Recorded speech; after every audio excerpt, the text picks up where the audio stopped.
नमस्कार दोस्तों,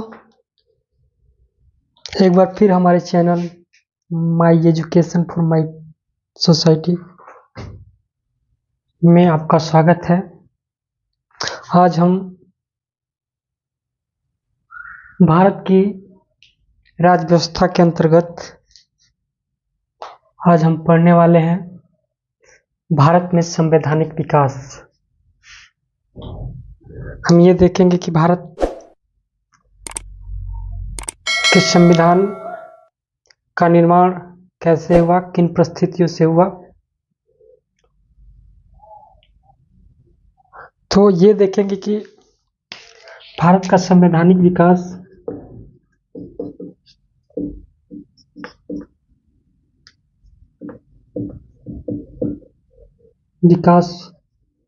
कैसे हुए, कौन कौन सी स्थितियां निर्माण हुई। तो हम देखते हैं कि आज हमको संवैधानिक विकास के अंतर्गत दो चीज देखने को मिलता है: संवैधानिक मूल्यों का विकास और संवैधानिक संस्थाओं का विकास।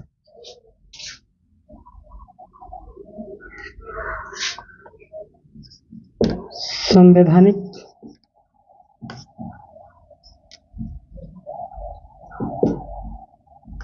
मूल्यों का विकास और दूसरा संवैधानिक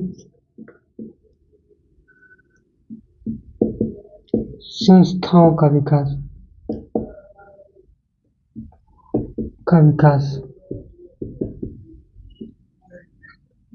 संवैधानिक विकास के चरण में ये दो चीज हमको देखने को मिलता है।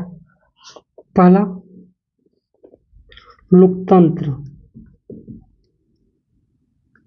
दूसरा स्वतंत्रता और तीसरा न्याय। संवैधानिक मूल्यों जो संविधान के जो मूल्य होते हैं उनमें ये तीन चीजें होती हैं: लोकतंत्र, स्वतंत्रता और न्याय। ये तीनों चीज है आज के वर्तमान समय में। और दूसरा, कार्यपालिका। संवैधानिक संस्थाओं के विकास में कार्यपालिका का उदय देखते हैं, और कार्यपालिका भी है। दूसरा, विधायिका और तीसरा, न्यायपालिका। हम ये दो चीज देखते हैं कि आज भी हमारे संविधान में, संविधान के जो हमारे देश रेगुलेट होता है, इनकी अहम भूमिका होती है। कार्यपालिका, विधायिका और न्यायपालिका, जो लोकतंत्र के चार पिलर कहे जाते हैं, वो मौजूद हैं। आज हम ये पढ़ेंगे कि संविधान का निर्माण कैसे हुआ। जब अंग्रेज हमारे यहाँ व्यापार करने के लिए आए तो कालांतर में क्या क्या स्थितियां निर्माण हुई, जिसके वजह से उन्होंने कई एक्ट और अधिनियम बनाए शासन करने के लिए, जिसको हम देखेंगे। तो हम देखते हैं कि पहले हम दो चरणों में बांटेंगे, इसको दो चरणों में बांटेंगे। संवैधानिक विकास के चरण में एक कंपनी का शासन,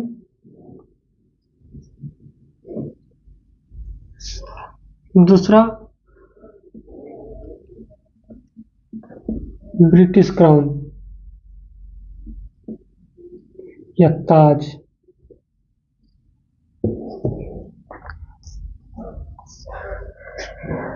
ये दो भाग में बांटते हैं, जिसमें कंपनी क्या करती है, एक तो व्यापार करती है और दूसरा, इसमें भी दो भाग करेंगे, व्यापार प्लस राजनीति।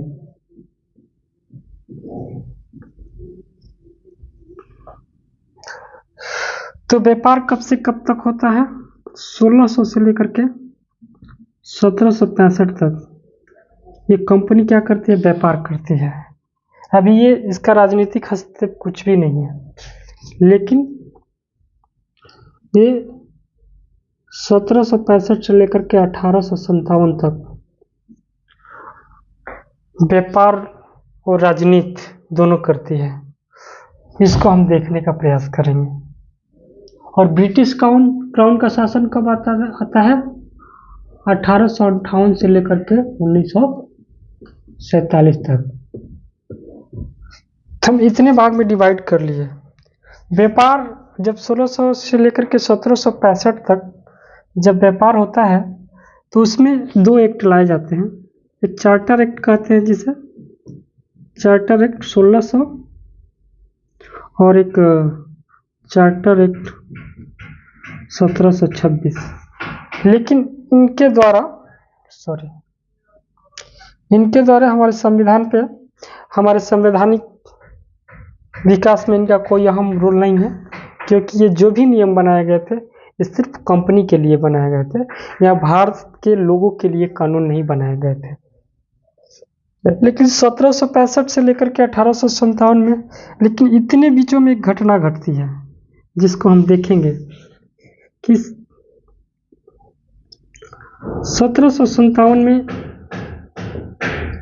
बंगाल का युद्ध, प्लासी का युद्ध होता है।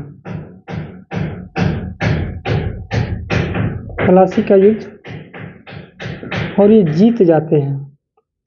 फिर 1764 में बक्सर का युद्ध होता है, ये भी जीत जाते हैं। फिर 1765 में इलाहाबाद की संधि होती है, इलाहाबाद की संधि, जिसके साथ बंगाल, बिहार और उड़ीसा के दीवानी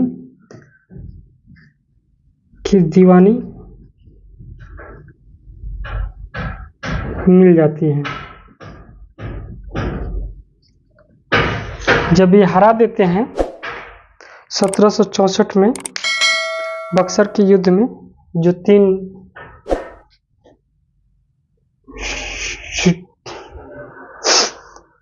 उसको बाद में हम पढ़ेंगे इतिहास को यहाँ तक। लेकिन ये जो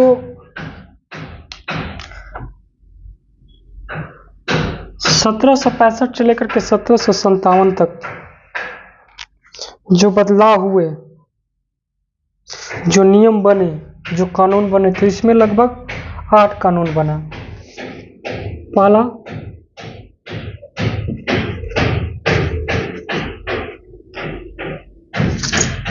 इसको मिटा लेते हैं, लिख लिया तो। पहला लाया रेगुलेटिंग एक्ट,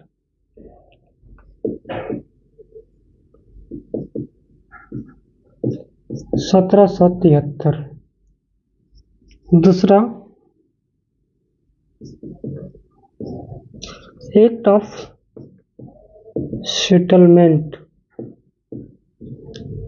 1781। तीसरा ईस्ट इंडिया एक्ट 1784। फिर चौथा 1786 का एक्ट आया एक। फिर पांचवा 1793 का एक्ट आया। फिर छठवा 1813 का एक्ट आया। सातवां 1833 का एक्ट आया। आठवां 1853 का एक्ट आया। इतने एक्ट जो लाए गए उस समय British India east India company और वहाँ की जो ब्रिटिश शासन था वो दोनों मिलकर के कानून लाए, जिससे यहाँ के शासन प्रशासन को प्रभावित किया। दूसरा देखते हैं ब्रिटिश क्राउन, तो उस समय भी लगभग 9 एक्ट लाए गए, 9 अधिनियम लाए गए। पहले का 1858 का एक्ट, फिर दूसरा भारत परिषद अधिनियम 1861, तीसरा भारत शासन अधिनियम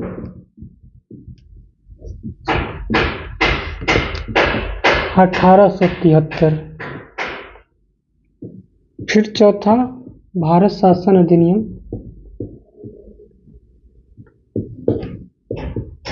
1893,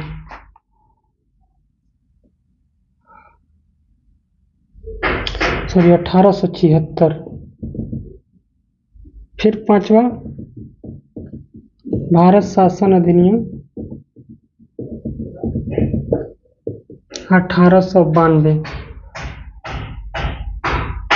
छठवा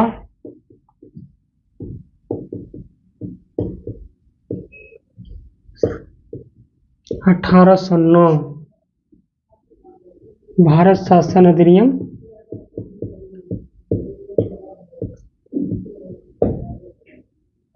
1919, आठवां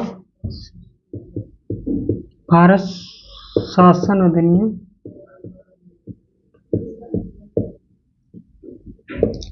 1935 और नौवां भारत स्वतंत्रता अधिनियम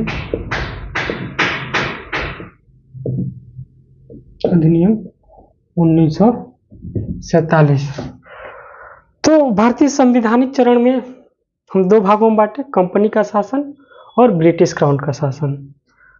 तो जब कंपनी व्यापार करने के लिए आई थी तो उस समय उनके जो कानून बने थे सिर्फ कंपनी के लिए थे, वो भारतीय जनता को प्रभावित नहीं किए थे, क्योंकि उसके भारतीय जनता के लिए कानून नहीं था, सिर्फ कंपनी के लिए ही कानून था। तो उसको हमको उतना नहीं पढ़ना है। लेकिन जब वो कंपनी और ब्रिटिश क्राउन दोनों मिलकर के जब यहाँ पे शासन किया, उस समय उन्होंने 8 एक्ट बनाए। पहला रेगुलेटिंग एक्ट 1773, दूसरा एक्ट ऑफ सेटलमेंट 1781, तीसरा पिट्स इंडिया एक्ट 1784 और चौथा 1786 का एक एक्ट आया, और फिर 1793 का एक्ट आया, फिर छठवां 1813 का एक्ट आया, फिर 1833 का एक्ट आया, फिर आठवां 1853 का एक्ट आया। उसके बाद पता है कि उस समय सैनिक विद्रोह हो गया था, जिसके बाद कंपनी के पूरे सब कंपनी को ही ख़त्म कर दिया गया और वहाँ पर डायरेक्ट यहाँ पे ब्रिटिश क्राउन का हस्तक्षेप हो गया। तो ब्रिटिश क्राउन ने लगभग 9 जो मुख्य अधिनियम है, जो हमारे एग्जाम दृष्टिकोण से उनको पढ़ना चाहिए। तो पहला एक्ट उन्होंने लाया 1858 का एक्ट, दूसरा लाया भारत परिषद अधिनियम 1861, फिर उसके बाद भारत शासन अधिनियम 1873, फिर भारत शासन अधिनियम 1876, फिर भारत शासन अधिनियम 1892, फिर भारत शासन अधिनियम 1909, फिर भारत शासन अधिनियम 1919, फिर भारत शासन अधिनियम 1935, फिर लास्ट में लाया भारत स्वतंत्रता अधिनियम 1947, जिसके बाद हमारा देश आजाद हुआ। उसके बाद संवैधानिक सभा का गठन हुआ और संविधान का निर्माण हुआ। तो इन चीज़ों को हम अगले लेक्चर में पढ़ेंगे, सारे रेगुलेटिंग एक्ट के कुछ प्रावधान और क्या दोष थे जिनकी वजह से एक्ट ऑफ सेटलमेंट लाया गया, फिर उसमें क्या दोष था कि पिट्स इंडिया एक्ट लाया गया। तो इसी तरह से संवैधानिक चरण को हम पढ़ेंगे। धन्यवाद।